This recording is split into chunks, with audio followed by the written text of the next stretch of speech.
ব্যাপারে চরিত্রের ব্যাপারে একমাত্র এই পৃথিবীর একজনের চারিত্রিক সার্টিফিকেট আল্লাহ রাব্বুল আলামিন দিয়েছেন এবং বিনা প্রশ্নে সেই চরিত্রকে অনুসরণ করার সুযোগ আল্লাহ করে দিয়েছেন, অর্ডার করেছেন। তিনি হচ্ছেন মুহাম্মদুর রাসূলুল্লাহ সাল্লাল্লাহু আলাইহি ওয়াসাল্লাম।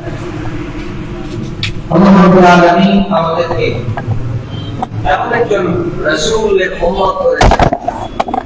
আল্লাহ সুবহানাহু ওয়া তাআলা আমাদেরকে এমন একজন রাসূল দিয়েছেন যিনি আকাশ আর জমিনের মধ্যে আল্লাহর পরে সবচেয়ে শ্রেষ্ঠতম ব্যক্তি, মর্যাদার দিক থেকে সকল দিক থেকে আল্লাহ রাব্বুল আলামিন একজন শ্রেষ্ঠতম রাসূলের উম্মত আমাদেরকে করেছেন। আমরা বলছি আলহামদুলিল্লাহ। তিনি হচ্ছেন এমন একজন মহামানব যার আগমনে এই পৃথিবী হেদায়েতের বার্তা পেয়েছিল, আমরা আলো দিশা পেয়েছি, অমানুষ মানুষ হয়েছে। এই পৃথিবী কঠিন অবস্থা থেকে অন্ধকার থেকে আলোর দিকে ফিরেছে, কারণ আমরা জানি মুহাম্মদ রাসূলুল্লাহ সাল্লাল্লাহু আলাইহি ওয়াসাল্লাম তিনি এই পৃথিবীতে আসার আগে এই পৃথিবীর যে অবস্থা ছিল অল্প হলেও আমরা কিছু জানি, এবং ইতিহাস এই সময়টাকে আইয়ামে জাহিলিয়াত, অজ্ঞতার যুগ, অন্ধকারের যুগ, বর্বরতার যুগ বলেছে। কি বলে, ঠিক না? আল্লাহ রাসূল সাল্লাল্লাহু আলাইহি ওয়াসাল্লাম এমন একটা যুগে এসেছিলেন যখন এই পৃথিবীতে মানুষ ছিল, রক্তে মাংসে মানুষ ছিল, গঠনগত দিক থেকে মানুষ ছিল, কিন্তু আচরণের দিক থেকে মানুষগুলি পশুর চেয়ে আরো নিকৃষ্ট হয়ে গিয়েছিল। আওয়াজ করে বলেন ঠিক না? কেমন নিচে চলে গিয়েছিল তার দুই একটা উদাহরণ দিলে আপনারা বুঝতে পারবেন। আল্লাহ রাসূল যে যুগে এসেছেন এই যুগে নারীদের অবস্থা কেমন ছিল? নারীদের কোনো সম্মান ছিল না, মর্যাদা ছিল না। নারীদেরকে ভোগের সামগ্রী মনে করা হতো। এমনকি নারীদের অবস্থা এমন ছিল যে একজন বাবা তার মেয়ের সাথে জিনা করতো, যেরকম নাউজুবিল্লাহ, ভাই বোনের সাথে জিনা করতো, বাপ সৎ মাকে তালাক দিয়েছেন, ওই মাকে ছেলে আবার বিয়ে করতো, তার সাথে জিনা করতো। ভাই বোন, মা বাবা কোন পরিচয় ছিল না। অর্থাৎ এক কথায় যদি আমরা বলি পশুত্বের চেয়ে আরো নিচে চলে গিয়েছিল। নারীদের অবস্থাটা কেমন ছিল? একজন নারী তখন তারা কি করতো? একজন স্বামী ওই এলাকার সবচেয়ে স্বাস্থ্যবান, সবচেয়ে শক্তিমান, সবচেয়ে মেধাবী, সবচেয়ে শৌর্যবীর্য সম্পন্ন একজন পুরুষকে ইনভাইট করতো তার স্ত্রীর সাথে মেলার জন্য, সহবাস করার জন্য। তার স্ত্রী ওই পুরুষের কাছে দিয়ে দিত স্বেচ্ছা। যতক্ষণ না সন্তান জন্ম নিবে তোমার পেটে, ততক্ষণ তুমি তার কাছেই থাকবা। তাদের আকীদা ছিল ওর সাথে থাকলে সন্তান যেটা হবে এটা ওর মতো বীর হবে, শৌর্যবীর্য সম্পন্ন হবে, তার মতো মেধাবী হবে। নাউজুবিল্লাহ। ইচ্ছে করে স্বামী দিয়ে দিত। আর একটা পদ্ধতি ছিল একজন স্ত্রী, একজন মহিলা কমপক্ষে 10 জন পুরুষের সাথে একসাথে সংসার করত, বিয়ে ছাড়া। সন্তান যখন জন্মগ্রহণ করত তখন এই 10 জনকে রাখা, 10 জনকে দেখে ওই মহিলা যার কথা বলতো তিনি ওই সন্তানের বাবা হিসেবে দায়িত্ব গ্রহণ করতেন। তাদের আরেকটা চিন্তা ছিল, তারা বলতো যেই জাতি তরবারি বহন করতে পারে না, যুদ্ধ করতে পারে না, অস্ত্র বহন করতে পারে না, মানে নারীদের কথা বলতো, লা তারিসু ইল্লা বিহামলিস সাইফ, তরবারি যে বহন করতে পারে না সে বাবার সম্পত্তি দিয়ে, মায়ের সম্পত্তি দিয়ে কোনো অধিকার রাখে না, ওয়ারিস হতে পারে না। নারীদেরকে তারা সম্পত্তি থেকে বঞ্চিত করতো, কোনো উত্তরাধিকার সম্পদ তাদের ছিল না। এমন একটা কঠিন অবস্থা। এমনকি নারী সন্তান জন্ম নিলে আমরা সকলে জানি তখন তারা জীবন্ত কবর দিত। বলেন ঠিক কিনা? জীবন্ত কবর দিত নারীদের। এখন আমি এই কথা বলা মূল উদ্দেশ্য হলো আপনাদের কাছে জিজ্ঞাসা করতে চাই, ওই সময়ে আল্লাহর রাসূল আসার আগের যে সময়টা এত বর্বর ছিল, এত নিঃশংস ছিল, এত পশুত্বের মধ্যে ছিল। এর মূল কারণ কি? ওই সময় আমাদের মতো বিল্ডিং, আমাদের মতো গাড়ি বাড়ি তাদের ছিল না। এই জন্য কথা বলেন না, এই কারণে তখন মেডিকেল কলেজ, বিশ্ববিদ্যালয়, বুয়েট, তারপরে ভালো ভালো স্কুল, ইংলিশ মিডিয়াম স্কুল এগুলি ছিল না। এই জন্য অথবা তারা কি আমাদের সেই অন্যরকম মানুষ ছিল? আমরা যেমন দুই পায়ের মানুষ, তারা মনে হয় সাইকেল যন্ত্রের মতো ছিল নাকি? বলেন না, তারা আমাদের মতো কি মানুষ ছিল না? আমাদের চাইতে বরং শারীরিক গঠনের দিক থেকে আরো স্মার্ট, আরো সুঠাম দেহের অধিকারী ছিল, ঠিক কিনা বলেন? আরো বেশি ছিল। এখন আমি আপনাদের কাছে এই প্রশ্নটা রাখতে চাই,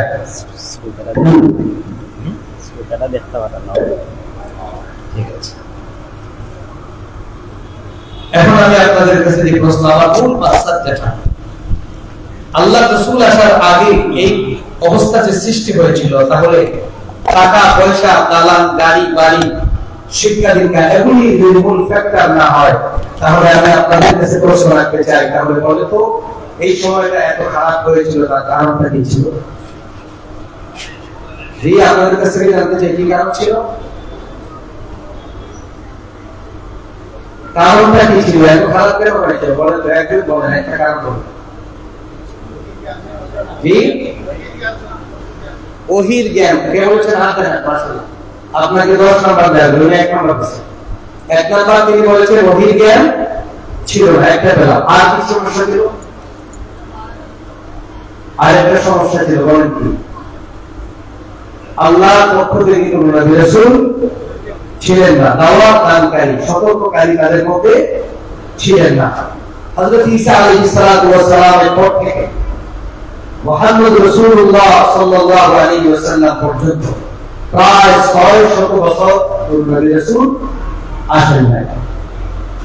তাহলে এখানে আমরা একটা বিষয় আইডেন্টিফাই করতে পারলাম যে ওহীর জ্ঞান না থাকলে এবং সতর্ককারী আল্লাহর পক্ষ থেকে মানুষকে আল্লাহর দ্বীনের পথে আহ্বানকারী কণ্ঠ বন্ধ করে দিয়ে এই দুইটা জিনিসের অভাব থাকলে এই সমাজে যে মানুষগুলি তৈরি হয়, এগুলি দেখতে মানুষ হয়, কিন্তু চায় পাওয়ার যন্ত্রটি আরো খারাপ হয়, ঠিক না? বলেন আমার মুসলমান ভাই, আমার বর্তমান আজকের এই সমাজে এসে এই কথাটি বলতে চাই, ওই সময়ে মানুষগুলির সব ছিল, তাদের সম্পদ ছিল, তাদের সব কিছু ছিল, কিন্তু নবী রাসূলের অভাব থাকার কারণে আল্লাহর পক্ষ থেকে মানুষকে সতর্ককারী, আল্লাহর পক্ষ থেকে নবী রাসূল না থাকার কারণে মানুষকে আল্লাহ দ্বীনের পথে দাওয়াত দানকারী না থাকার কারণে, এবং আল্লাহ রাব্বুল আলামিনের পক্ষ থেকে ওহীর জ্ঞান না থাকার কারণে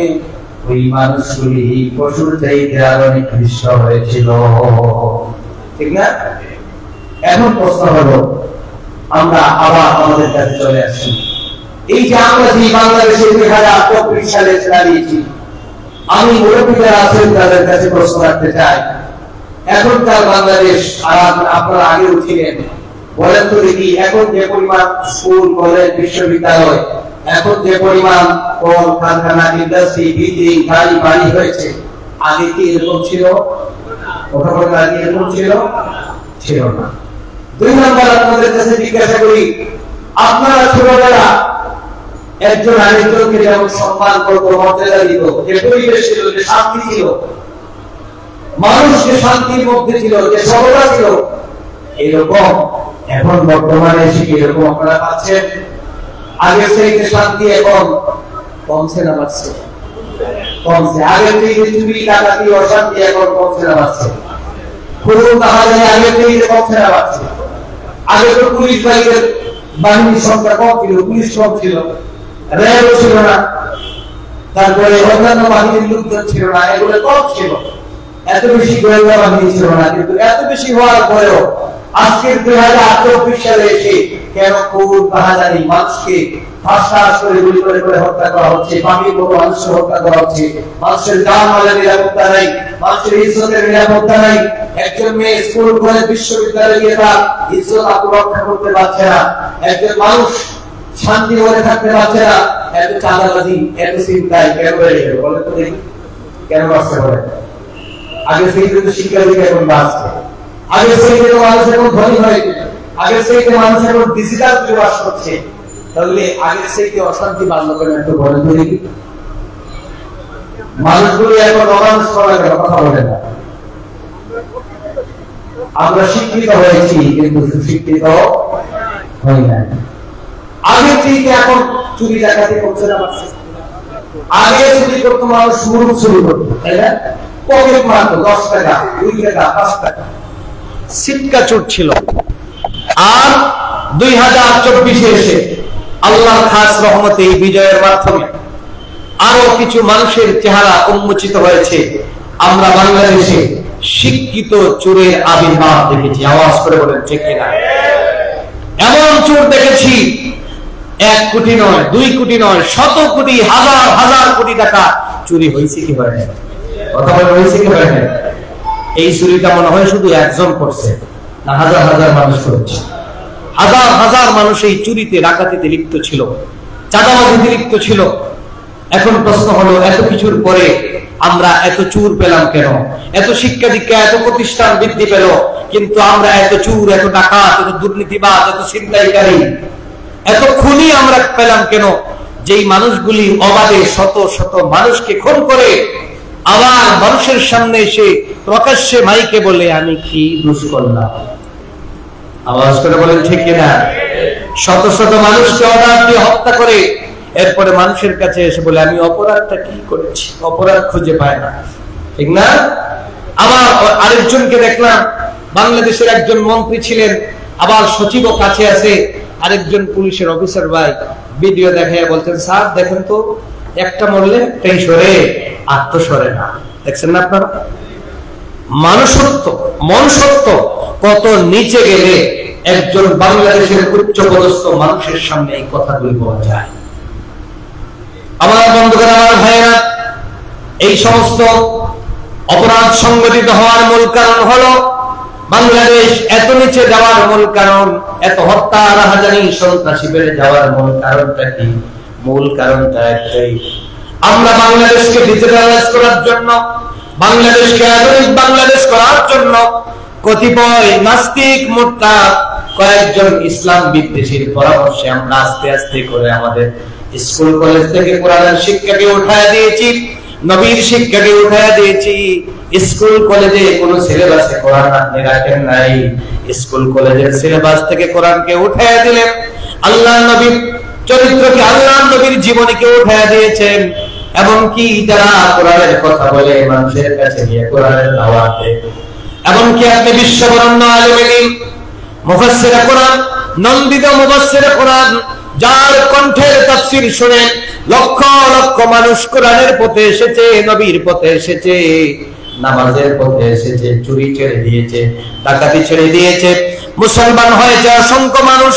সেই বাংলাদেশের নয়, গোটা বিশ্বের নন্দিত আলেমে দ্বীন, মুফাসসিরে কোরআন আল্লামা দেলওয়ার হোসেন সাঈদীর কণ্ঠটাকে আপনারা স্তব্ধ করেছেন, ঠিক কিনা? আপনি শুধুমাত্র রাজনৈতিক প্রতিহিংসার কারণে আল্লামা দেলওয়ার হোসেন সাঈদীর কণ্ঠকে স্তব্ধ করেছেন।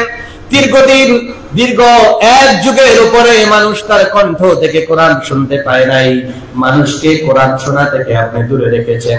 আল্লাহর কোরআনের কথা যেই মানুষগুলি বলে, এমনকি মিম্বরগুলিকে আপনি নিয়ন্ত্রণ করার চেষ্টা করেছেন। মসজিদের মিম্বরে ইমাম সাহেবরা 15 বছর বলেন তো কি ঠিক মতো কথা বলতে পারছেন? কথা বলেন না। আরে আপনারা কি বলবেন? আমি তো একজন মিম্বরের মালিক। এই 1 যুগ প্রায় 13 বছর থেকে আমি মিম্বরে আছি। এই 13 বছর প্রাণ খুলে একটা কথাও বলতে পারি নাই। কথা বলেছি যখন আমাদের সম্মানিত পুলিশ ভাইদের কাছে রিপোর্ট গিয়েছে। আমাকে ওসি সাহেব একদিন ফোন দিয়ে বললেন, মোতাওয়াল্লি সাহেবকে বলেছেন আপনাদের খতিব সাহেবকে বলবেন একটু সাবধানে ওয়াজ করতে। এরকম করা হয় নাই, করা হয় নাই। আপনারা আমাদের মোবাল্লিগ যারা ছিলেন, আল্লাহর দ্বীনের পথের দায়ীদেরকে ধরে ধরে জেলখানায় নিয়ে বছরের পর বছর বন্দী করেছেন। এমনকি বাংলাদেশের নন্দিত মুহাদ্দিসদেরকে, আল্লামা মামুনুল হক সহ বড় বড় মুফাসসিরদেরকে একসাথে ধরে নিয়ে, আমির হামজা সহ রফিকুল ইসলাম মাদানী একসাথে ধরে নিয়ে বন্দী করে দীর্ঘদিন বছরের পর বছর রেখেছেন। চোর ডাকাতকে যেমন করে ধরে ধরে আদালতে আনা হয়, ডান্ডা বেরি লাগানো হয়েছে কি হয় নাই? ও আমার ভাইরা, আমার বন্ধুগণ, আমি এটা কোনো রাজনৈতিক বক্তব্য দিচ্ছি না।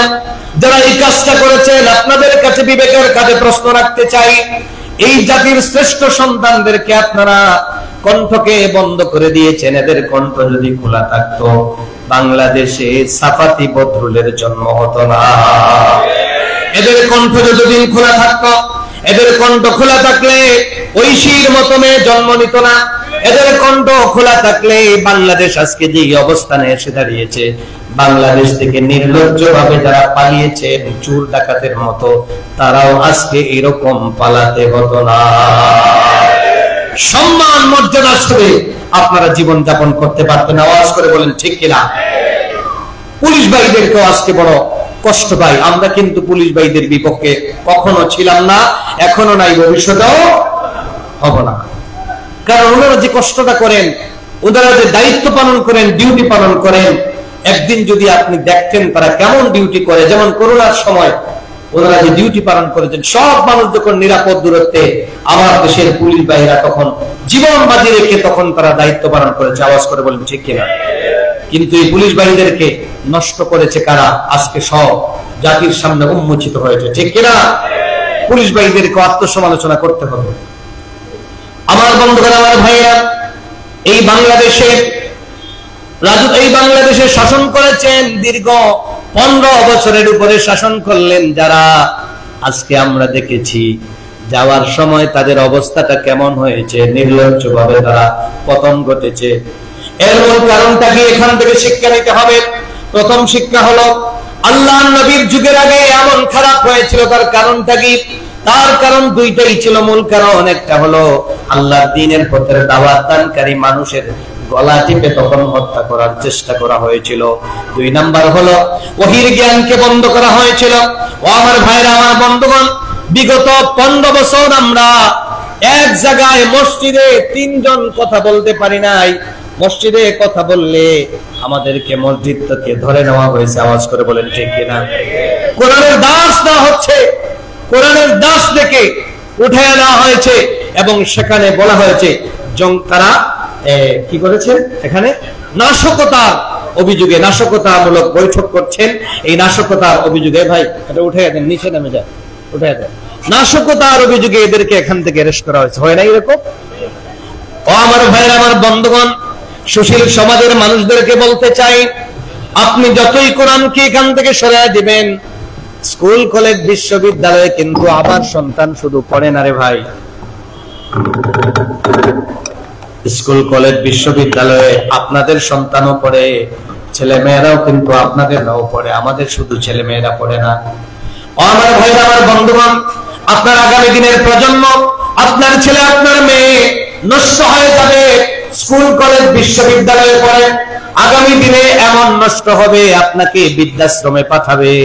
আপনার জন্য ওই সন্তানটা ভালো সন্তান হিসাবে আসবে না, চোর হবে, ডাকাত হবে, নেশাখোর হবে। এরকম আজকে হচ্ছে কি হচ্ছে না বলেন? নেশাখোর হচ্ছে। আমার ভাইরা, আমার বন্ধুগণ, আপনারা স্কুল কলেজ বিশ্ববিদ্যালয় থেকে ইসলামের শিক্ষাকে উঠায় দিয়েছেন। যারা কোরআনের কথা বলে এদের কণ্ঠকে স্তব্ধ করে রেখেছেন, এদেরকে নারায়ে তাকবীর আল্লাহু আকবারের স্লোগান দেওয়া যায় নাই। আমরা নারায়ে তাকবীর আল্লাহু আকবারের স্লোগান দিলে আমাদের কণ্ঠকে চেপে ধরেছেন। কোরআনের কথাটা আপনারা দীর্ঘদিন আমাদেরকে মানুষের কাছে পৌঁছাইতে দেন নাই, মানুষকে কোরআনের কথা বলতে দেন নাই। এই জন্য এই সমাজের এই দুরবস্থা হলো। 2 নাম্বার হলো, আরেকটা কথা বলি, রাষ্ট্রপ্রধান শুধুমাত্র বাংলাদেশে শেখ হাসিনা ছিলেন, আর মনে হয় কেউ ছিলেন না, না ছিলেন? আরেকটা কথা বলি, আল্লাহর রাসূল সাল্লাল্লাহু আলাইহি ওয়াসাল্লাম রাষ্ট্রপ্রধান ছিলেন কি ছিলেন না? বলেন তো, বলেন। রাসূল রাষ্ট্রপ্রধান ছিলেন, আবার তারপরে আরেকজন রাষ্ট্রপ্রধান হয়েছিলেন, তার নাম কি? আবু বকর সিদ্দিক রাদিয়াল্লাহু তাআলা আনহু। তারপরে আরেকজন রাষ্ট্রপ্রধান হয়েছিলেন, তার নাম কি? ওমর। তো ওমর মনে হয় বাংলাদেশের মতো এরকম ছোট্ট একটা দেশের রাষ্ট্রপ্রধান ছিলেন না? অর্থনীতিবিদ, অর্থনীতিবিদ শাসক ছিলেন। গণভবন ছিল না, হোয়াইট হাউস ছিল না, তারপরে বঙ্গভবন ছিল না, কিছুই ছিল না। দুলা তখ্তে বসে অর্ধ পৃথিবী শাসন করেছেন। আওয়াজ করে বলেন ঠিক কিনা? আলী রাদিয়াল্লাহু তাআলা আনহু প্রেসিডেন্ট ছিলেন, ওসমান রাদিয়াল্লাহু তাআলা প্রেসিডেন্ট ছিলেন। আচ্ছা বলেন, তারা যখন ক্ষমতা ছাড়লেন, তাদের ইন্তেকালের পর মানুষ মনে হয় খুব বেশি খুশি হয়েছিল? কথা বলেন না? মানুষ মনে হয় মিষ্টি বিতরণ করছে। আমার ভাইরা, আমার বন্ধুগণ, এই দেশের শাসনে যারা আগামী দিনে আসবেন, এখন যারা শাসক আছেন, আল্লাহর নবীর জীবন থেকে এবং নবীজির পরবর্তী খুলাফায়ে রাশিদিনের জীবন থেকে আপনাদের জন্য মেসেজ নিতে হবে। আগামী দিনে যারা ক্ষমতায় আসবেন, আপনি যদি সম্মানের সাথে বিদায় নিতে চান, আগামী দিন যদি আপনি চান ওই জাতি আপনাকে সম্মানের সাথে বিদায় দিবে এবং যুগের পর যুগ জাতি আপনাকে স্মরণ করবে, তাহলে আপনাকে আল্লাহর নবীর সেই শাসন ব্যবস্থার দিকে চলে যেতে হবে। হযরত আবু বকরের শাসন ব্যবস্থার দিকে চলে যেতে হবে। হযরত ওমরের শাসন ব্যবস্থাকে রোল মডেল হিসাবে মেনে নেন। এমন শাসক ছিলেন, দেখেন আল্লাহর নবী দুনিয়া থেকে চলে গেছেন, প্রেসিডেন্ট ছিলেন কিন্তু দুনিয়া থেকে চলে গেছেন। আজ পর্যন্ত আল্লাহর নবীর স্মরণ আছে না নাই? সম্মানের সাথে না অসম্মানের সাথে? 2 নম্বরে কেমন সম্মান হযরত আবু বকর রাদিয়াল্লাহু তাআলা দেশকে শাসন করলেন, কিন্তু ওই শাসক যখন দুনিয়া থেকে চলে গেলেন, দুনিয়া থেকে চলে যাওয়া 1400 বছরের উপরে হয়ে গেল, প্রায় 1500 বছরের কাছাকাছি হযরত আবু বকর দুনিয়া থেকে চলে গেলেন।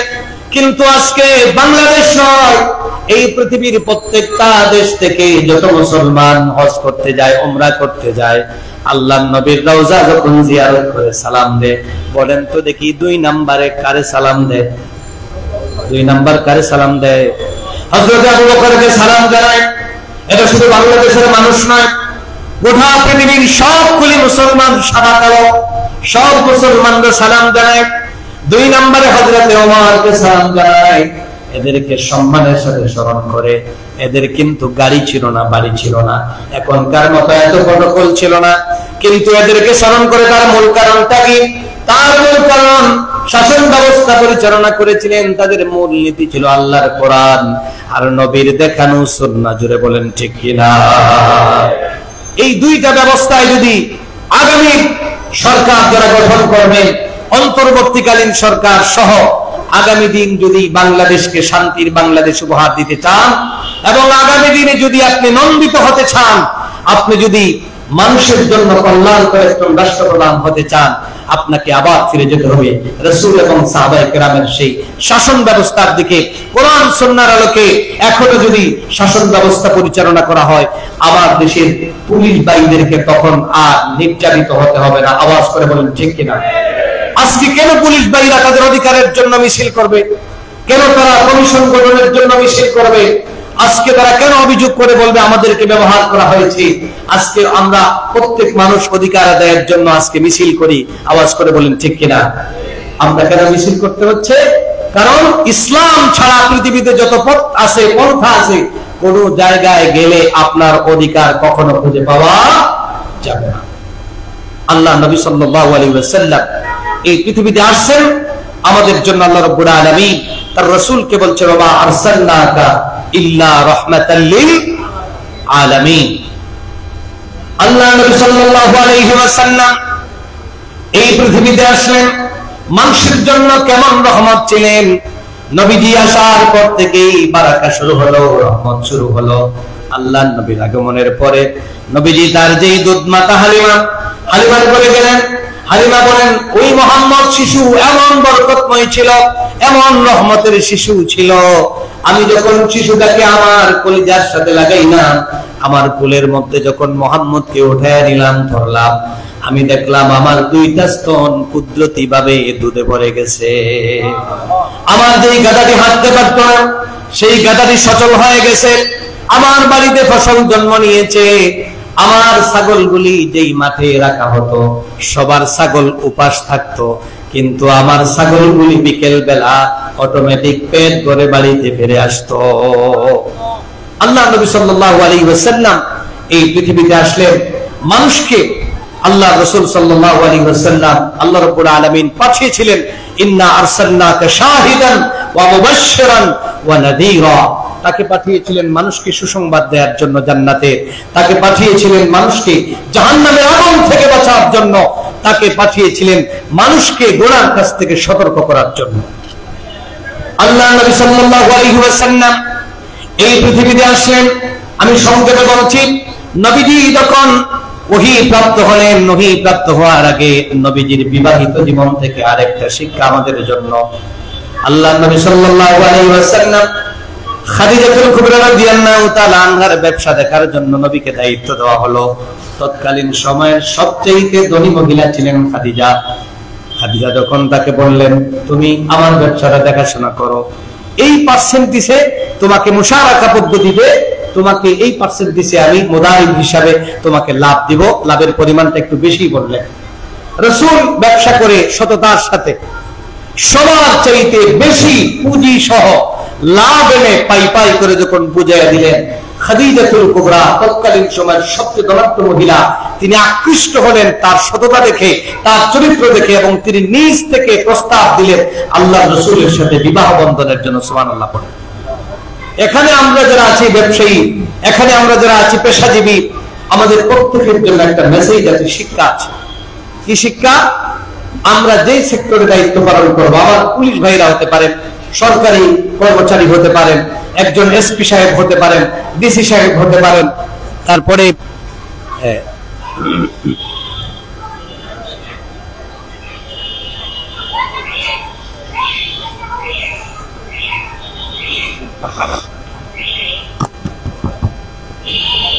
ওই সমস্যা হবে।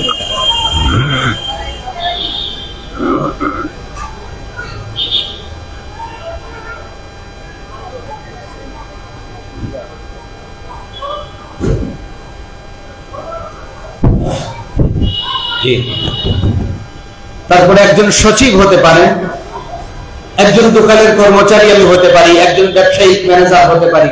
যে যে পদে আমানতের দায়িত্ব পালন করি, আমরা যদি যথাযথ আমানত হিসাবে দায়িত্ব পালন করতে পারি, তাহলে আমাদের জন্য এখান থেকে শিক্ষা হলো, যে যে সেক্টরে পালন করবেন, ভবিষ্যতে আল্লাহ সুবহানাহু ওয়া তাআলা আপনাকে উন্নতির পথ খুলে দিবেন। সুবহানাল্লাহ।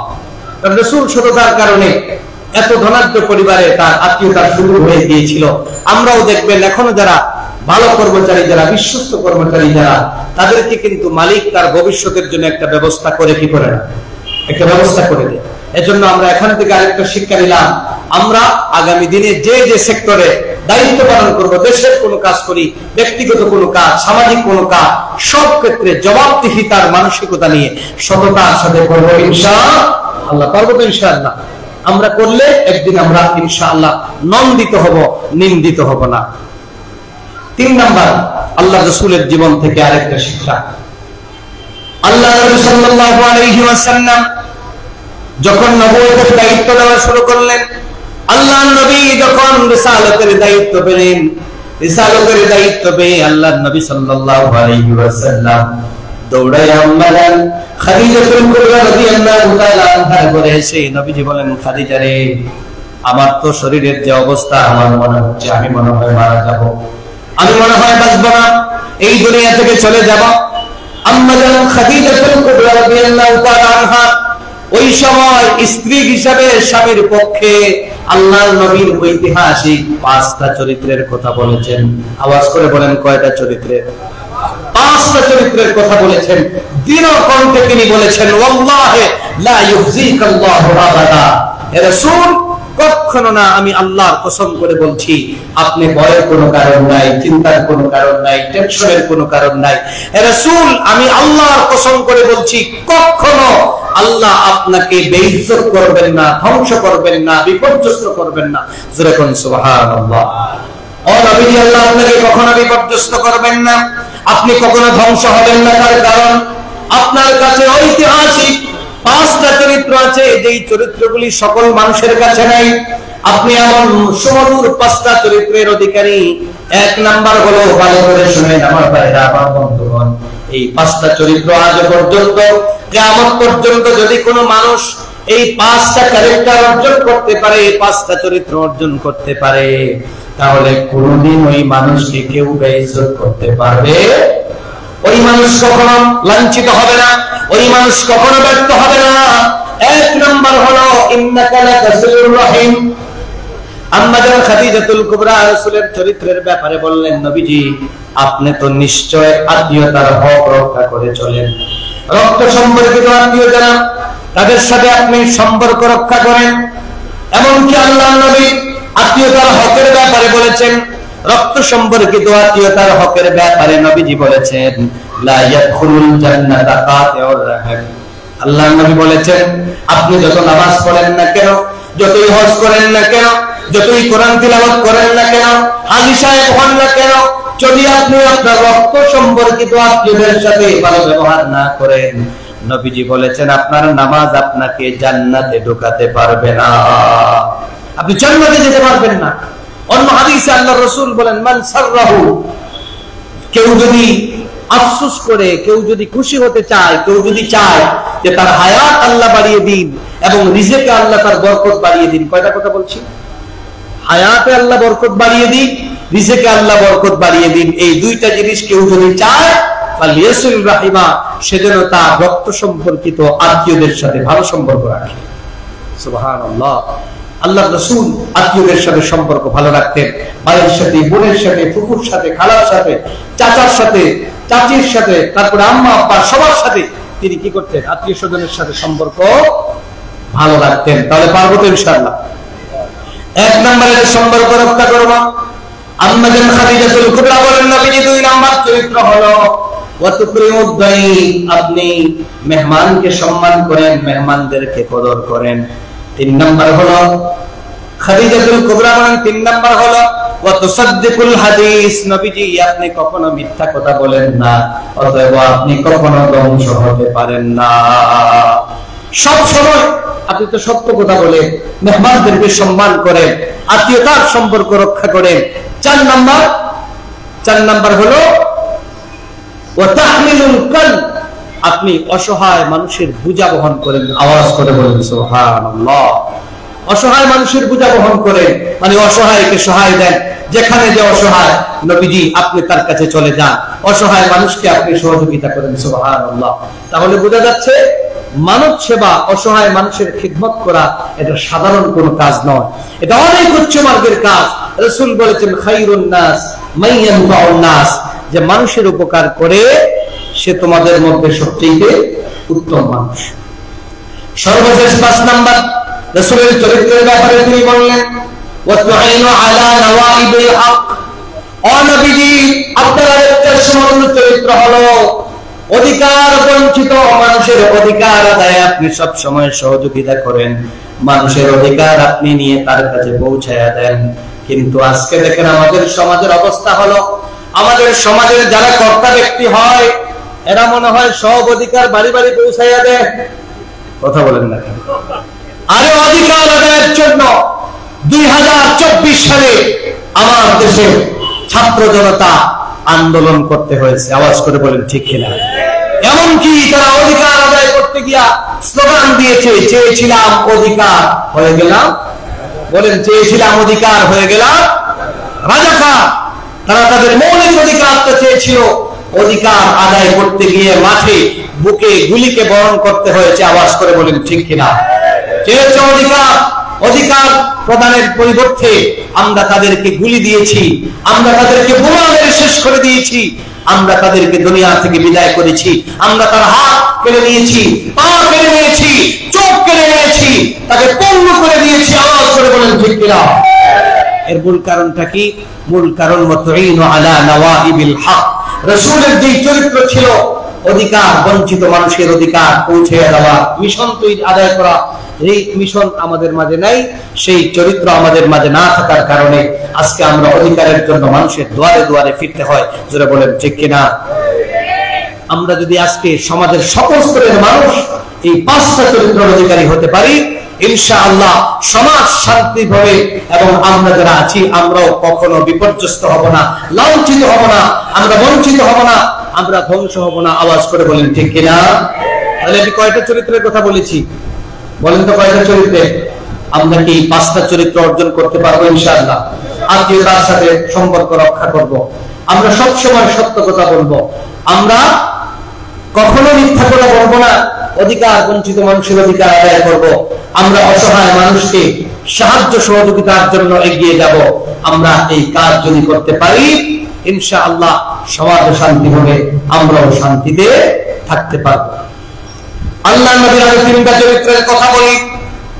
আমরা জানি আল্লাহ রাব্বুল আলামিন এই পৃথিবীতে একজন মানুষের কথা বলেছেন, একজন আদর্শ মানুষ, একজন নেতার কথা বলেছেন, সেই নেতার চরিত্রের ব্যাপারে আল্লাহ রাব্বুল আলামিন একমাত্র সার্টিফিকেট দিয়েছেন, ইন্নাকা লাআলা খুলুকিন আযীম। নিশ্চয় নবী আপনি সুমহান চরিত্রের উপর অধিষ্ঠিত। রাসূলকে সবচেয়ে মহান চরিত্রের অধিকারী কেন বলা হয়? তার কি এমন চরিত্র যে চরিত্রের কারণে রাসূলকে সবচেয়ে মহান চরিত্রের অধিকারী বলা হয়? এই কথার ব্যাখ্যায় আল্লাহর রাসূলের তিনটা ক্যারেক্টারের কথা বলা হয়েছে। আওয়াজ করে বলেন না, কয়টা ক্যারেক্টার? তিনটা চরিত্রের কথা বলা হয়েছে। আম্মা আয়েশা রাদিয়াল্লাহু তাআলা আনহা বলেন, খুলুকে আযীমের ব্যাখ্যা হলো, এক নাম্বার রাসূলের চরিত্র হলো সিলমান কাতাক। নবীজির একটা চরিত্র হলো, নবীজি বলতেন সিলমান কাতাকা, যে তোমার সাথে সম্পর্ক কাট করে তুমি তার সাথে সম্পর্ক জুড়াইয়া দাও। সুবহানাল্লাহ বলবেন না? যে তোমার সাথে সম্পর্ক কাট করে তুমি তার সাথে সম্পর্ক জুড়াইয়া দাও। দুই নাম্বার ওয়াফু আম্মান যালামাক, যে তোমার সাথে জুলুম করে বাড়াবাড়ি করে তুমি তাকে মাফ করে দাও। সুবহানাল্লাহ বলেন। এই চরিত্র কি এত সাধারণ চরিত্র? জুলুম করলে মাফ করা কি এত সহজ? যে তোমার সাথে বাড়াবাড়ি করে তুমি তাকে মাফ করে দাও। যে তোমার সাথে যে তোমার সাথে খারাপ আচরণ করে মিসবিহেভ করে তুমি তার সাথে ভালো আচরণে জবাব দিয়ে দাও। তিনটা চরিত্র। এখন বলবেন এই তিনটা চরিত্রের প্রভাব কতটুকু? আমরা মানুষ হিসাবে যদি আমরা এই তিনটা চরিত্রের অধিকারী হতে পারি, আমাদের লাভটা কি হতে পারে? আল্লাহ নবী সাল্লাল্লাহু আলাইহি ওয়াসাল্লামের জীবনী, মহাত্মা গান্ধী তিনি রাসূলের জীবনী পড়েছেন। আল্লাহ নবীর জীবনী পড়ে মহাত্মা গান্ধী যে সিদ্ধান্ত দিয়েছে, মহাত্মা গান্ধী তিনি নিজে বলেছেন যে আমি এমন একজন মানুষের জীবনী পড়তে চাইলাম, I wanted to know the best of one who holds today undisputed about the hearts of millions of mankind. আমি এমন একজন মহামানবের জীবনী পড়তে চাইলাম যে মানুষটা মিলিয়ন মিলিয়ন কোটি কোটি মানুষের হৃদয়ের মণিকোঠায় ভালোবাসার স্থান করে নিয়েছে, মানুষের হৃদয় জয় করেছে উইদাউট সোর্ড, কোন প্রকারের তরবারি ছাড়া, মানুষকে পিটা দেওয়া ছাড়া, মানুষের বুকে গুলি করা ছাড়া, মানুষকে নির্যাতন করা ছাড়া, মানুষকে হত্যা করা ছাড়া, মানুষকে ফাঁসি দেওয়া ছাড়া, মানুষকে আয়না করে রাখা ছাড়া যেই মানুষরা এত মানুষের মন জয় করলো, আমার মন চাইলো এই মানুষের চরিত্রটা, এই মানুষের বায়োগ্রাফিটা, তার জীবনীটা একটু পড়তে চাই। সুবহানাল্লাহ বলেন। এই ভারতের জাতির পিতা যিনি মহাত্মা গান্ধী, তিনি বলছেন আমি তার জীবনী পড়ার আগ্রহ জাগলো। এত জনপ্রিয় হলেন কেমনে? কোন প্রকারের লাঠি ছাড়া, পুলিশ আর্মি রেড কুবরা এগুলি ছাড়া, মারামারি ছাড়া, এত কিছু ছাড়া একজন মানুষ এত জনপ্রিয় হয় কেমনে? আমি একটু জানতে চাইলাম তার জীবনী। তিনি বলছেন আমি যখন তার জীবনী গ্রন্থ জানার জন্য লাইব্রেরিতে ঢুকলাম, ঢুকার পরে আমি তার জীবনী পড়া শুরু করলাম। তিনি তারপরে বলছেন সবচেয়ে দুঃখের কথা হলো when I closed the second volume of the prophet biography, আমি যখন আল্লাহর রাসূলের দ্বিতীয় খণ্ড জীবনী, প্রথম খণ্ড জীবনী একসাথে পড়ে নিলাম, আমার শুধু ভালোই লাগছিল। এক পৃষ্ঠা পড়ি আরো ভালো লাগে, আরেক পৃষ্ঠায় ঢুকি আরো ভালো লাগে। প্রথম খণ্ড শেষ করে দ্বিতীয় খণ্ড যখন পড়া শেষ করলাম, তিনি এই শব্দটা এইভাবে ব্যবহার করেছেন, I was sorry, আমি তখন খুবই দুঃখিত হয়েছি, মর্মাহত হয়েছি, এই ভেবে যদি এই মহামানবের আরেকটা খণ্ড পেতাম তাহলে সেটাও আমি করতাম। সুবহানাল্লাহ। তিনি বলছেন আমি তার জীবনী পড়ে জানতে পেরেছি তিনি এত মানুষের জনপ্রিয় হয়েছিলেন শুধুমাত্র তার ক্যারেক্টার দ্বারা, তার ইতিবাচক চরিত্র দ্বারা, তার পজিটিভ চরিত্র দ্বারা, পজিটিভ ওয়ার্ক দ্বারা, পজিটিভ ফিলিং দ্বারা। তিনি সব সময় চিন্তা করতেন পজিটিভ, কথা বলতেন পজিটিভ, আচরণ করতেন পজিটিভ। আল্লাহ নবী সাল্লাল্লাহু আলাইহি ওয়াসাল্লামের চরিত্রটা কেমন ছিল শুনেন। আল্লাহর নবী কেমন ইতিবাচক চরিত্রের ছিলেন, জুলুম করলে মানুষকে কেমন করে মাফ করে দিতেন। সাম্প্রতিক সময়ে আমির জামাত তিনি একটা বক্তব্য দিয়েছেন, এই বক্তব্য নিয়ে হুলস্থুল শুরু হয়েছে, ঠিক না? তিনি কি কথা বলেছেন? তিনি বলেছেন দলীয়ভাবে আমি আমাদের সাথে যারা জুলুম করেছে তাদেরকে মাফ করে দিলাম। বলেন নাই? দলীয়ভাবে আমাদের কোনো অভাব অভিযোগ নাই, আমি তাদেরকে মাফ করে দিলাম। অনেকে এটা নিয়ে যুক্তি খুঁজলেন, এটা জায়েজ হলো না না জায়েজ হলো, এটা আবার কেমনে বলে ফেললেন, তিনি কেন মাফ করে দিলেন, এদেরকে তো শায়েস্তা করা দরকার, এদেরকে তো পিটাইয়া শেষ করে দেওয়া দরকার, ঠিক না? তিনি কেন মাফ করে দিয়েছেন? আমি বলি তিনি মাফ করে দিয়েছেন অন্য কোন পন্থায় নয়, কারণ তিনি যে আন্দোলন করেন, তিনি যে সংগঠন করেন, এটা হচ্ছে আজকের এই কোন মানুষের প্রচিত সংগঠন নয়, মুহাম্মদুর রাসূলুল্লাহ সাল্লাল্লাহু আলাইহি সাল্লামের রেখে দেওয়া সেই আমানতকে তিনি গ্রহণ করেছেন, ঠিক কিনা? তিনি সেই রাসূলের চরিত্র গ্রহণ করেছেন। আল্লাহর রাসূল কি করেছিলেন জানেন? আল্লাহর রাসূল যখন মক্কা বিজয় করলেন, দীর্ঘ 13 বছর যাকে তার জন্মভূমি থেকে যে মানুষগুলি তাকে তাড়িয়ে দিল, ঘর থেকে বের করে দিল, তাকে উহুদের ময়দানে জান্নাত শহীদ করলো, তায়েফের ময়দানে যে মানুষগুলি রক্তাক্ত করলো, তার অসংখ্য সাহাবীকে তারা হত্যা করলো, শহীদ করলো, যে মানুষগুলি ঘর বাড়ি থেকে বের করে 13 বছর নির্বাসনে পাঠালো, 3 বছর শিয়াবে আবু তালিবের জেলখানায় বন্দী রেখে মানবেতর জীবন যাপন করতে বাধ্য করলো, সেই রাসূল 13 বছর পর মদিনা থেকে যখন বিজয়ী বেশে ফিরেছিলেন, তখন মনে হয় গণহত্যা ক্র্যাকডাউন চালাইছিলেন। তখন কি চাইলে মক্কার সবগুলি মানুষকে মারতে পারতেন না? কথা বলেন না কেন? সবাইকে কি শেষ করে দিতে পারতেন না? কিন্তু সেদিন আল্লাহর নবী মক্কায় ঢুকে বলেছিলেন, আজ আমি ঐতিহাসিক ঘোষণা দিলাম, আজকের দিনে যারা আমার চাচা আবু সুফিয়ানের ঘরে আশ্রয় নেবে আমি তাদেরকে ক্ষমা করে দিলাম, তারা নিরাপদ। 2 নম্বরে আল্লাহর নবী বলেন, তোমরা আজকে ভয় পাওয়ার কোনো কারণ নাই। অনেকে মনে করছো হয়তো আমি তোমাদের কাছ থেকে প্রতিশোধ গ্রহণ করব, না না, আমি প্রতিশোধ পরায়ণ নই, তোমরা অভয় দিলাম, শান্তি থাকো। আজকের দিনে আমি তোমাদেরকে ওই কথাটা বলছি যে এই কথাটা আমার ভাই ইউসুফ তার ভাইদেরকে বলেছিলেন। কোন কথাটা? ইউসুফ আলাইহিস সালামকে তার ভাইরা আয়না করে কি রাখে নাই? কথা বলেন না। আমি বলি আমি খুঁজে বের করেছি আয়নাঘর, এখন শুধু এই জালিম আয়নাঘর আবিষ্কার করে নাই, এই আয়নাঘর ইউসুফ আলাইহিস সালামের সময়ও ছিল, ঠিক কিনা? ইউসুফের ভাইরা ঘরে নিয়ে কই ফেলেছিল?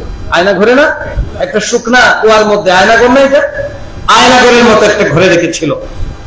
তারা মনে করেছিল আয়নাঘরে রাখলেই ইতিহাস এখানেই সমাপ্ত, এখান থেকেই তার নাম নিশানা মুছে যাবে। আওয়াজ করে বলেন ঠিক কিনা? আল্লাহ রাব্বুল আলামিন বলেন, তোমরা যাদেরকে নির্যাতন করে আয়না ঘরে রেখে ফাঁসি দিয়ে জেলখানায় বন্দী করে গুলি করে হত্যা করে কিংবা নিষিদ্ধ করে তোমরা যাদেরকে দুনিয়া থেকে মুছে দিতে চাও, আমি আল্লাহ রাব্বুল আলামিন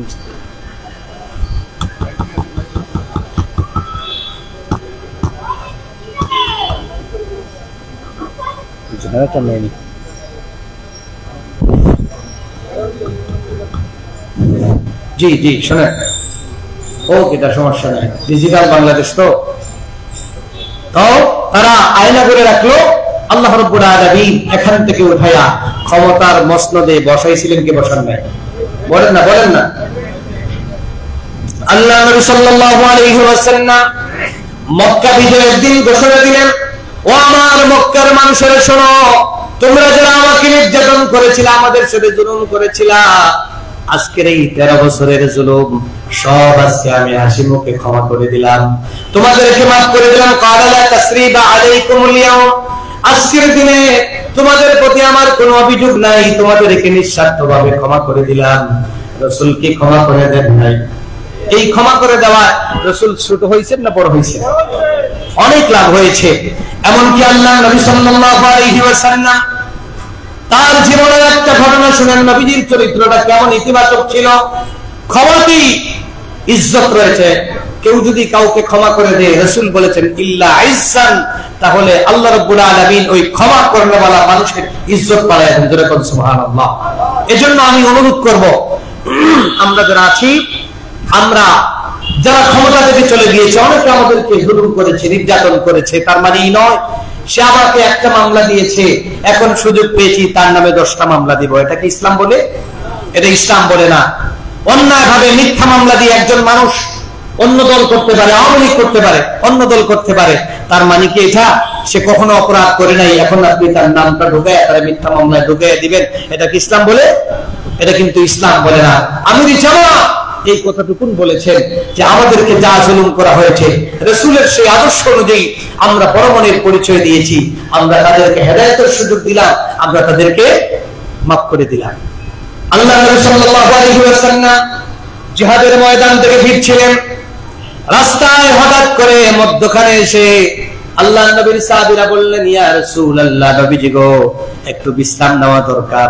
আল্লাহর নবী বললেন, এখানে ছায়া নাই, যে যেভাবে পারো তরবারি রেখে তোমরা তোমাদের নিজ নিজ ইচ্ছা মতো তোমরা আশ্রয় গ্রহণ করো, তোমরা বিশ্রাম গ্রহণ করো।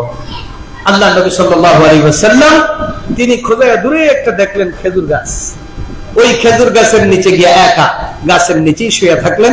ওয়া সাইফুহু মুআল্লাকুন আলা শাজারা, আর তার তরবারিটা গাছে লটকায় রাখলেন। অল্প কিছুক্ষণ পর কাছ দিয়ে একটা দুশমন ইবনুল মাহাবিরি কাফের রাসূলের দুশমন সে ওদিকে যাচ্ছে, হঠাৎ করে এরকম তাকায়া কয়, দেখতে তো মুহাম্মদের মতোই মনে হয়, মুহাম্মদ নাকি? একটু সামনে আগায় দেখে ঠিকই তো, আমি যাকে চাচ্ছি সেই মুহাম্মদ আমার জানের শত্রু। আজ যদি মুহাম্মদকে হত্যা করতে পারি তাহলে আমার কওমের, আমার জাতির মধ্যে আমি সবচেয়ে সুপার হিরো হতে পারবো। যেরকম নাউজুবিল্লাহ। ওই ইবনুল মাহাবিরি নবীজির তরবারি হাতে নিল। আল্লাহর নবী ঘুমিয়ে আছেন, তরবারি হাতে নিয়া ইবনুল মাহাবিরি নবীজিকে এরকম কোসা মারে। কোসা মারার পরে নবীজি এরকম তাকায়া দেখেন তরবারি হাতে নিয়া মাথার উপর গিয়া বলে, মাইয়ান্নাউ কামিন্নি, মুহাম্মদ বলো তো দেখি এই মুহূর্তে আমার হাত থেকে তোমাকে কে বাঁচাইতে পারবে? আল্লাহর নবী সাল্লাল্লাহু আলাইহি ওয়াসাল্লাম ঘুমন্ত অবস্থায় ছিলেন, নিচ থেকে চিৎকার করে আওয়াজ দিয়ে বললেন, আল্লাহু ইয়ামনাউনি মিনকা, আল্লাহর নাম চিৎকার করে আওয়াজ দিয়ে বললেন, এই মুহূর্তে আল্লাহ আমাকে তোর হাত থেকে বাঁচাবেন। আল্লাহর নাম উচ্চারণ করার সাথে সাথে তার শরীরের মধ্যে কম্পন সৃষ্টি হয়ে গেল, কাঁপা শুরু হয়ে গেল, হাত থেকে তরবারি পড়ে গেল। আল্লাহর নবী এইবার তরবারিটা হাতে উঠায় নিলেন। তরবারি হাতে উঠায় নিয়া এইবার ইবনুল মাহাবিরি মাটিতে পড়ে আছে। নবীজি তরবারি নিয়া কাছে গিয়া বলেন, ইবনুল মাহাবিরি, কত দেখি এখন আমার হাত থেকে তোরে কে বাঁচাইতে পারবে? মাইয়ামনাউকা মিন্নি। ইবনুল মাহাবিরি জবাব দেন, মুহাম্মদ এই মুহূর্তে তুমি ছাড়া আমাকে কেউ বাঁচাতে পারবে না। নবীজি সাথে সাথে জবাব দেন, ইবনুল মাহাবিরি, আমি আল্লাহর নবী, আমার চরিত্র এরকম নয়। তুমি আমাকে মারতে চাইছিলা, আমি এখন সুযোগ পেয়ে তোমাকে হত্যা করব, প্রতিশোধ নিব।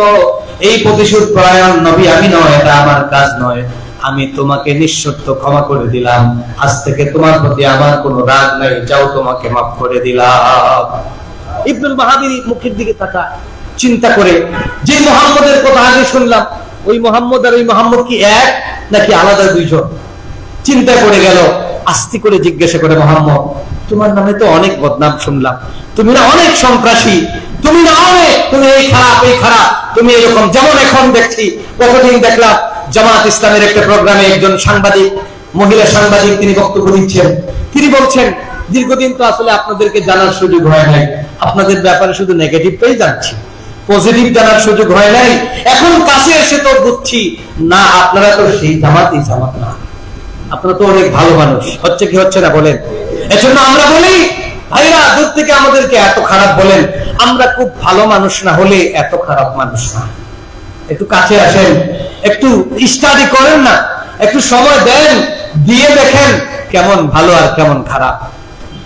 আল্লাহর নবীর কাছে এসেন, তার ইতিবাচক চরিত্রের কারণে ওই ইবনুল মাহাবিরি বলল, মুহাম্মদ তোমার নামে যা বদনাম শুনেছি সব মিথ্যা, সব মিথ্যা।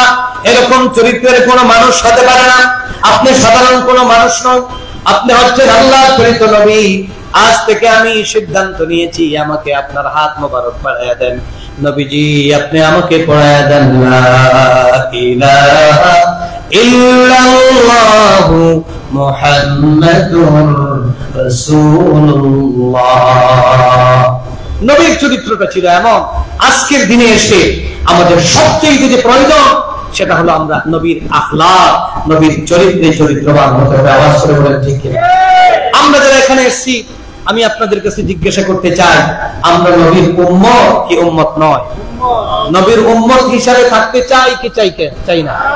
নবীর উম্মত যদি না থাকি তাহলে কিয়ামতের দিন জান্নাতে যাওয়ার কোন সুযোগ আছে? আমার ভাইরা শুনেন, আল্লাহর নবীর উম্মত দাবি করলেই হবে না, আল্লাহর নবীর প্রেমিক দাবি করলেই হবে না, নবীর আশিক দাবি করলেই হবে না।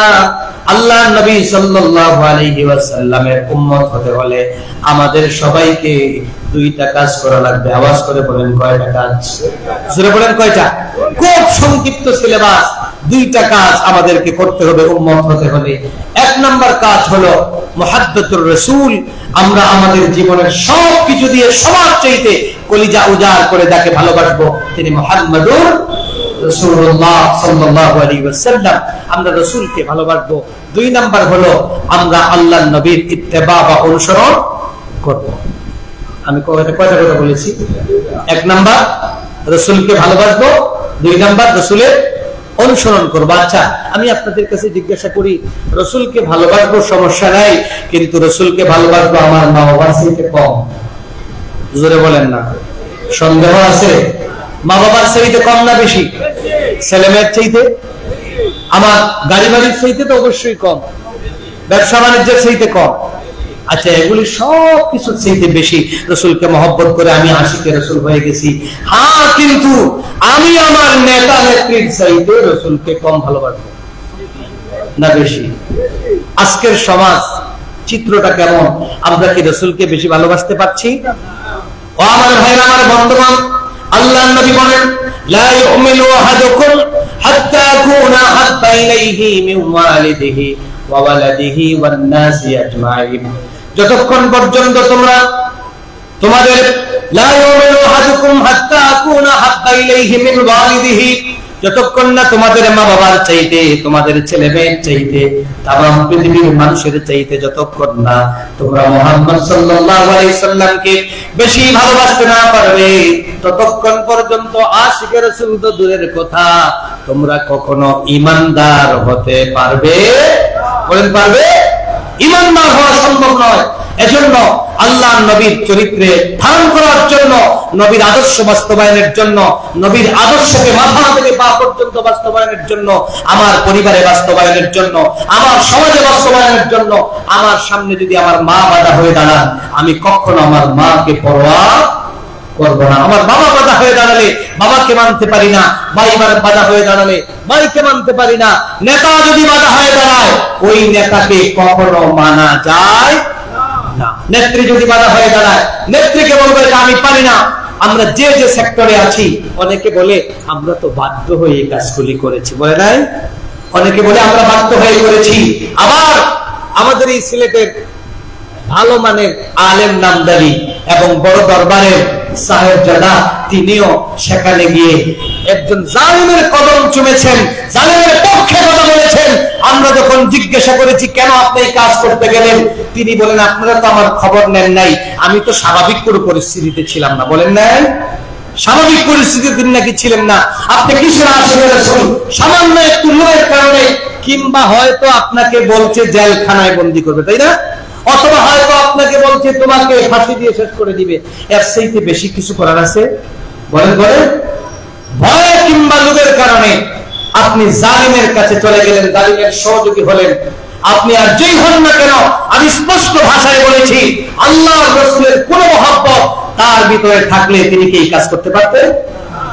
আমি যে কোনো চাকরি করি না কেন, আমার পুলিশ ভাইদেরকেও বলবো, আরো যারা সরকারি চাকরি করেন, অনেকে বলেন আমাদের হাত পা বাঁধা ছিল, আমরা তো বাধ্য হয়েছি। না, আপনি এখন যেমন প্রতিবাদ করতে শিখেছেন, তখন কেন আপনি প্রতিবাদে হয়ে দাঁড়ালেন না? চাকরি আমার রিজেক্ট নয়, মনে রাখবেন, একমাত্র রিজেক্ট দাতা যিনি, তিনি কে? আমাদের রিজেক্টের ফয়সালা জমিনে হয় না, আসমানে হয়। আসমানে হয়, রিজেক্টের ফয়সালা আসমানে হবে। আল্লাহ আল্লাহ রাসূলের প্রশ্নে, ইসলামের প্রশ্নে আমার সামনে যেই বাধা হয়ে দাঁড়াবে, আমার চাকরি যদি চলে যেতে হয়, হাসি মুখে চাকরিকে রিজাইন দিতে আমি রাজি থাকবো ইনশাআল্লাহ।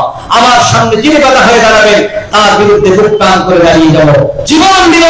আমাকে যদি ফাঁসির মঞ্চে দেওয়া হয়, ফাঁসির মঞ্চকে হাসি মুখে বরণ করবো।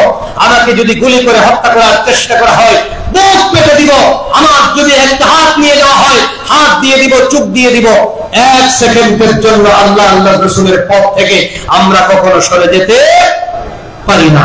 তাহলে আল্লাহ আল্লাহ রাসূলের মহব্বতটা কলজা ভরা থাকবে তো ইনশাআল্লাহ? সবার চাইতে মহব্বত বেশি থাকবে তো? এই মহব্বত মানে কি রবিউল আউয়াল আসলে সিন্নি সালাত করবো এটা নাকি? এই মহব্বতের মানে কি এটা রবিউল আউয়াল মাস আসলে জশ্নে জুলুসে র্যালি করা? কথা বলেন না।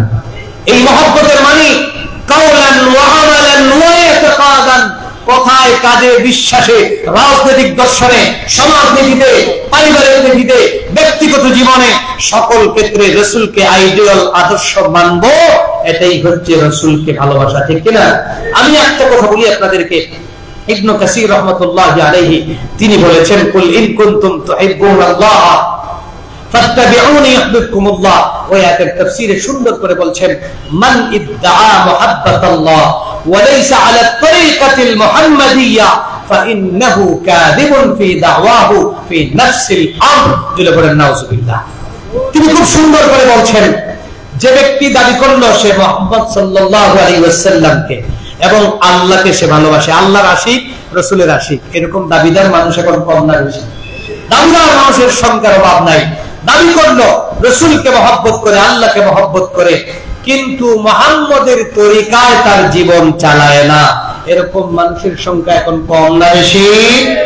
মুহাম্মদের তরিকায় তার জীবন চালায় না, তার ব্যক্তি জীবন চালাতে মুহাম্মদের তরিকা পছন্দ করে না, পারিবারিক জীবন চালাতে মুহাম্মদের তরিকা পছন্দ হয় না, সমাজ চালাতে মুহাম্মদের তরিকা পছন্দ হয় না, রাষ্ট্র চালাতে মুহাম্মদের তরিকা পছন্দ হয় না, ব্যবসা নীতিতে মুহাম্মদের তরিকা পছন্দ হয় না, ব্যাংকিং সেক্টরে অর্থনৈতিক ক্ষেত্রে মুহাম্মদের তরিকার বদলা সুদী তরিকাকে পছন্দ হয়। এরকম যারা, তিনি বলেছেন এই ব্যক্তি যারা দাবি করে আল্লাহকে ভালোবাসে, রাসূলের আশিক, এরা বাস্তবে আশিক নয়, এরা ধোঁকাবাজ, এরা মিথ্যাবাদী। যেরকম নাউযুবিল্লাহ। দুই নাম্বার তিনি বলছেন হাত্তা ইয়াত্তাবি আশ-শারআ আল-মুহাম্মাদি ওয়াদ-দীন আন-নববী ফি জামি'i আকওয়ালিহি ওয়া আফআলিহি, কেউ যদি তার জীবনের সকল ক্ষেত্রে কথায় কাজে সকল সেক্টরে যদি আল্লাহর নবীর চরিত্র, নবীর আখলাককে গ্রহণ না করে, ওই ব্যক্তি ধোঁকাবাজ, ওই ব্যক্তি কখনো রাসূলের আশিক হতে পারে না। এই আয়াতটা কখন নাজিল হয়েছে জানেন? এই আয়াতটা নাজিল হয়েছে এখন আমাদের সমাজে যে মানুষগুলি আছে, এই মানুষগুলির আখলাকের মতো কিছু মানুষ আগেও ছিল কি ছিল না? রাসূলের কাছে এসে তারা বলতো জামা আকওয়ামুন আলা আহদি রাসূলিল্লাহি সাল্লাল্লাহু আলাইহি ওয়াসাল্লাম আন্নাহুম ইউহিব্বুনাল্লাহ ফাকালু ইয়া মুহাম্মদ ইন্না নুহিব্বু রাব্বানা। তারা এসে বলতো ও মুহাম্মদ আমরা শুধু আল্লাহকে ভালোবাসি। আমরা কি করি? আমরা আল্লাহকে জান দিয়ে ভালোবাসি, আল্লাহ ছাড়া কিচ্ছু বুঝি না, কিন্তু মুহাম্মদকে আমরা অনুসরণ করি না, আমরা আল্লাহকে ভালোবাসি। আল্লাহ রাব্বুল আলামিন এই আয়াত নাযিল করেন কুল ইন কুনতুম তুহিব্বুনাল্লাহ ফাত্তাবিউনি ইউহিব্বুকুমুল্লাহ। যদিও এই আয়াতকে আমরা এখন আশিকে রাসূলের আয়াত বানাইছি। কিসের আয়াত? এটা কিন্তু আশিকে রাসূলের আয়াত না, ইত্তেবায়ে রাসূলের আয়াত। কিসের আয়াত? নবীর অনুসরণের আয়াত। ওই আয়াত নাযিল করে আল্লাহ জানাইয়া দিলেন নবী আপনি বলে দেন যারা তোমরা আল্লাহকে ভালোবাসো বলে দাবি করো, তোমাদের ভালোবাসার দাবি যদি সঠিক হয় তাহলে আল্লাহ রাসূলকে জীবনের সকল ক্ষেত্রে মানতে হবে। সুবহানাল্লাহ করে। রাসূলকে যদি জীবনের সকল ক্ষেত্রে না মানতে পারেন তাহলে আপনি আল্লাহকে মানেন, এই দাবিটাও মিথ্যা। জোরে কোন নাউযুবিল্লাহ। তাহলে আল্লাহকে যে মানে না, রাসূলকে যে মানে না, সে কি কখনো মুসলমান হতে পারে? আওয়াজ করে বলেন না, সে কি মুসলমান হতে পারে? এজন্য আমরা যে কাজটা করব, ইনশাআল্লাহ আমরা রাসূলের উম্মত হতে হলে এখন থেকে রাসূলের আমরা সবচেয়ে বেশি ভালোবাসবো তো ইনশাআল্লাহ। রাসূলের জন্য ডাক আসবে, রাসূলের রেখে দেওয়া সেই উহুদের রক্তমাখা দ্বীন প্রতিষ্ঠার জন্য, আল্লাহ নবীর রেখে দেওয়া সেই কোরআনের বিধান মানুষের কাছে প্রচারের জন্য, রাসূলের সেই রেখে দেওয়া বাল্লিগু আন্নী ওয়ালাউ আয়া, আমার পক্ষ থেকে রাসূল আমানত হিসেবে রেখে গেছেন, একটা আয়াতও যদি তোমরা জানো মানুষের কানে কানে পৌঁছাইয়া দাও। এরকম তাবলীগ করার জন্য আল্লাহ নবীর রেখে দেওয়া ইসলামের বাণী প্রত্যেকটি মানুষের কানে কানে পৌঁছায় দেওয়ার জন্য, এক একজন দ্বীনের দায়ী হওয়ার জন্য আগামী দিনে যদি ডাক আসে আমরা কি প্রস্তুত থাকবো?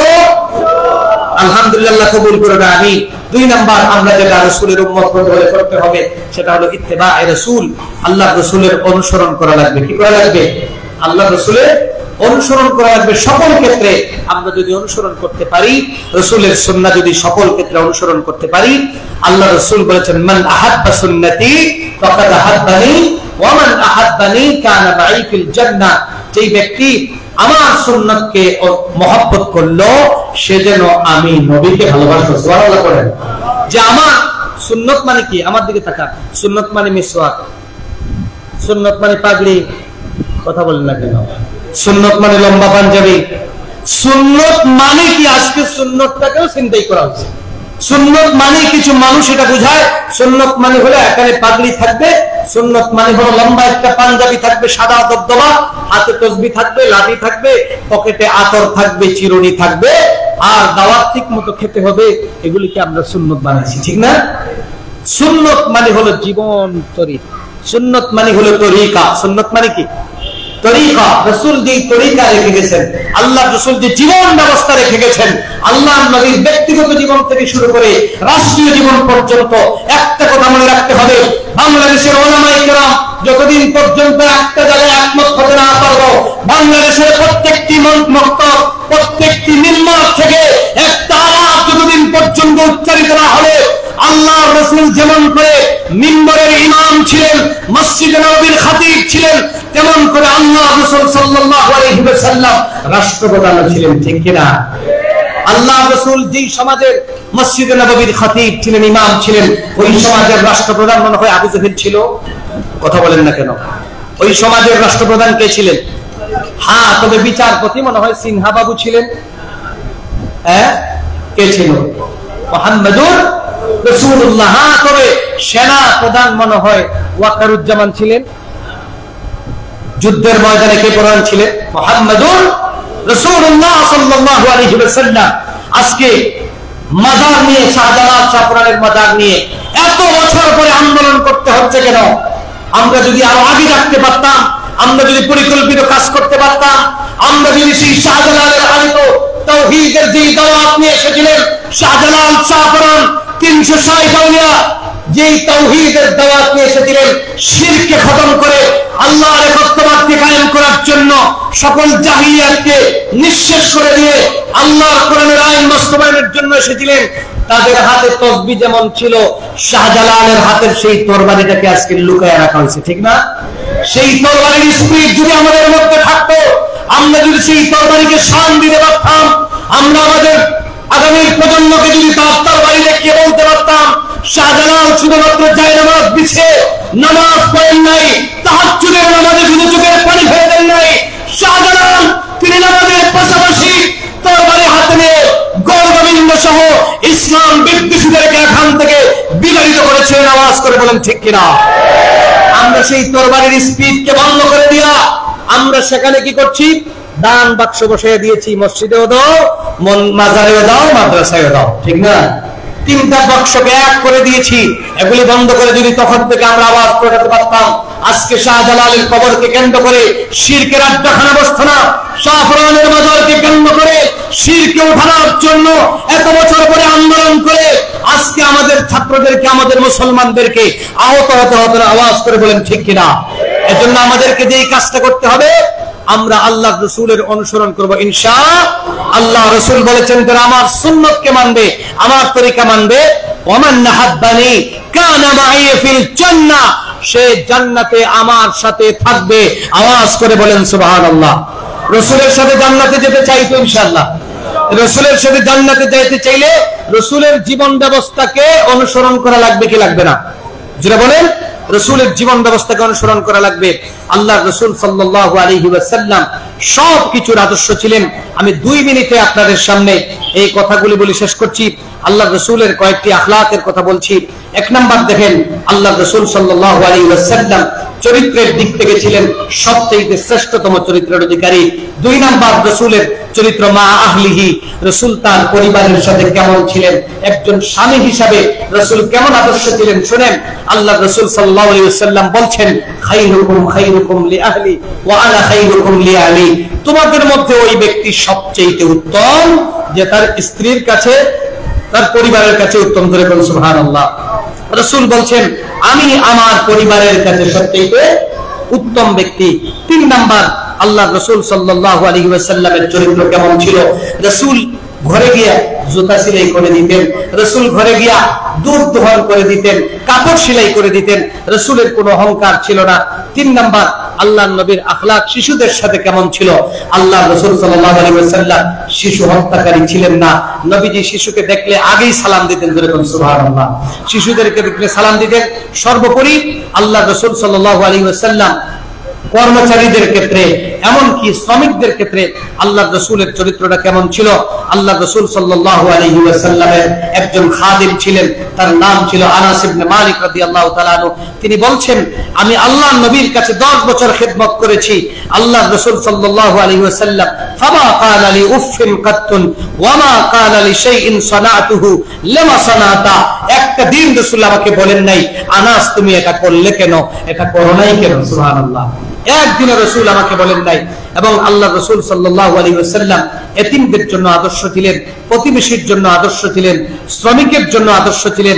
রাসূল বলেছেন, শ্রমিকের ঘাম শুকাবার আগে তার পাওনা পরিশোধ করে দাও। বিচারকের ক্ষেত্রে আল্লাহ নবী সাল্লাল্লাহু আলাইহি ওয়াসাল্লাম কেমন চরিত্র ছিল, একটা एग्जांपल দিয়ে শেষ করছি। রাসূলের কাছে একজন নারীর ব্যাপারে ফয়সালা আসলো যে চুরি করেছে, সম্ভ্রান্ত পরিবারের নারী। রাসূলুল্লাহ সাল্লাল্লাহু আলাইহি ওয়াসাল্লাম তার হাত কাটার নির্দেশ দিলেন। সাহাবায়ে কেরাম একটু চিন্তায় পড়ে গেলেন, এত বড় ফ্যামিলির মেয়ে, এর যদি হাত কাটা হয় তাহলে তো বিদ্রোহ হতে পারে, বিভিন্ন ধরনের কু হতে পারে, সমস্যা তৈরি হতে পারে। অতএব রাসূলকে একটু সুপারিশ করে আমরা এই বিচারটা একটু হালকা করে দেওয়ার জন্য বলি। কিন্তু কে বলবে, সাহস করছে না। রাসূলের প্রিয় যায়েদ ইবনে হারিসা, রাসূলের প্রিয় ব্যক্তিকে বলা হলো যে তুমি গিয়ে আল্লাহ রাসূল সাল্লাল্লাহু আলাইহি ওয়াসাল্লামকে রিকোয়েস্ট করো, তুমি বলো যেন রাসূল এটাকে একটু হালকা করে দেন, রাসূল যেন এই বিচারটাকে বন্ধ করে দেন। রাসূলের কাছে বলার পরে আল্লাহর নবী লাল লাল চেহারা নিয়ে দাঁড়িয়ে গেলেন এবং আল্লাহ রাসূল সাল্লাল্লাহু আলাইহি ওয়াসাল্লাম চেহারা লাল হয়ে গেল। কসম করে বলেছিলেন, ওয়াল্লাহি, আল্লাহর কসম করে বলি, লাইন সারাক্তা ফাতিমা বিনতে মুহাম্মাদিন লাকাতাতু ইয়াদাইহা।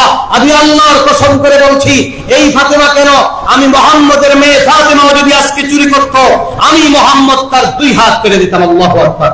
এবং রাসূল বলছেন, তোমাদের পূর্ব যুগে তোমাদের মানুষগুলি যখন কোন শরীফ লোকরা চুরি করত, ধনাঢ্য পরিবারের কিংবা বড় ফ্যামিলির লোকরা চুরি করত, সরকারি দলের লোকরা চুরি করত, তাকে মাফ করে দেওয়া হতো। এরকম ছিল না আগে তোমাদের? ছিল। এরকম থাকার কারণে আর তোমাদের মধ্যে দুর্বলরা কোনো অন্যায় করলে তার উপর শাস্তি দেওয়া হতো, সবলরা অন্যায় করলে শাস্তি নাই। হাজার হাজার কোটি টাকা দরবেশ বাবা চুরি করলে তার একদিনেরও শাস্তি নেই, ঠিক না?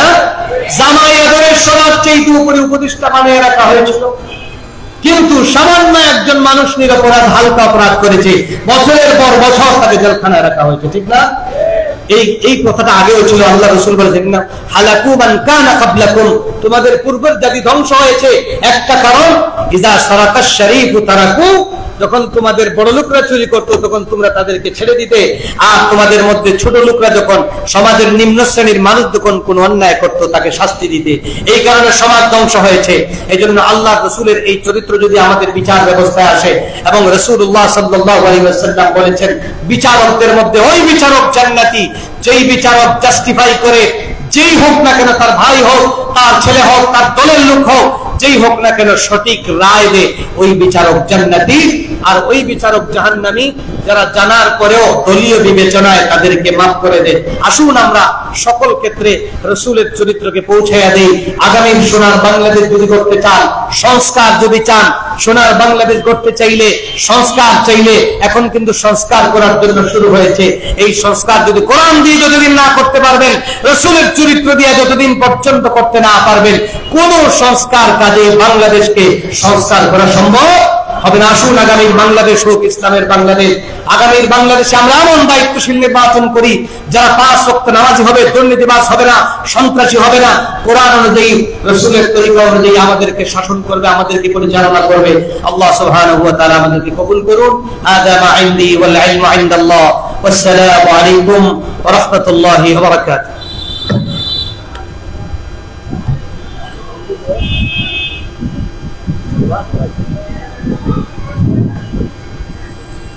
আলহামদুলিল্লাহ, সম্মানিত উপস্থিতি, আমরা আলোচনা শুনছিলাম হাফিজ মাওলানা মাহবুবুর রহমান জালালাবাদী সাহেবের কাছ থেকে মেহমানকে আমাদের প্রোগ্রামে এসে সময় দেওয়ার জন্য আন্তরিক মোবারকবাদ।